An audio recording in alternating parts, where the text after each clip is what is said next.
আলী রাদিয়াল্লাহু তাআলা আনহু অত্যন্ত গুরুত্বপূর্ণ একটা কথা আলী রাদিয়াল্লাহু তাআলা আনহু বলেছেন। শোনেন কথাটা কি।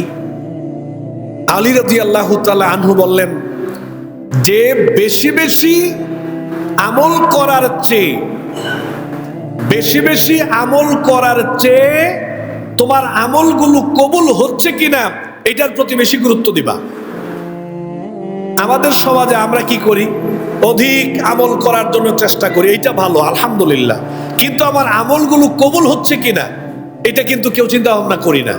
কথার কথা ধরেন, একজন ব্যক্তি সুদের লেনদেন করে, একজন ব্যক্তি অন্যায়ভাবে টাকা ইনকাম করে, ঘুষের লেনদেন করে, সরকারি সম্পদ চুরি করে, এরকম ব্যক্তি 5, 6, 7 বার হজ করে ফেলছে।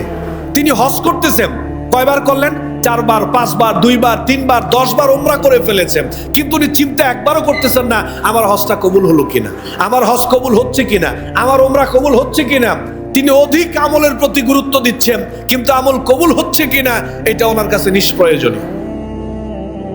আলী রাদিয়াল্লাহু তাআলা আনহু বললেন, আমল বেশি করার ক্ষেত্রে এটা যেরকম গুরুত্ব দিবা, তার চেয়ে বেশি গুরুত্ব দিবা তোমার আমলটা কবুল হচ্ছে কিনা।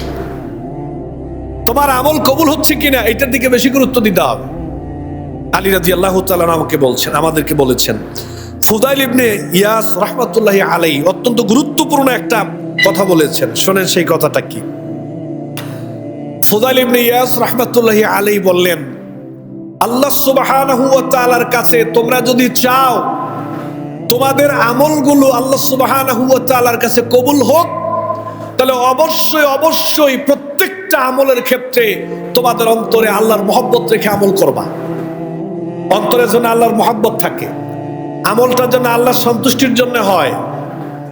কারণ যেই আমলে আল্লাহর সন্তুষ্টি নাই, আল্লাহর মহব্বত নাই, আল্লাহর ভয় নাই, ওই আমলটা আল্লাহর কাছে গ্রহণযোগ্যতা পায় না।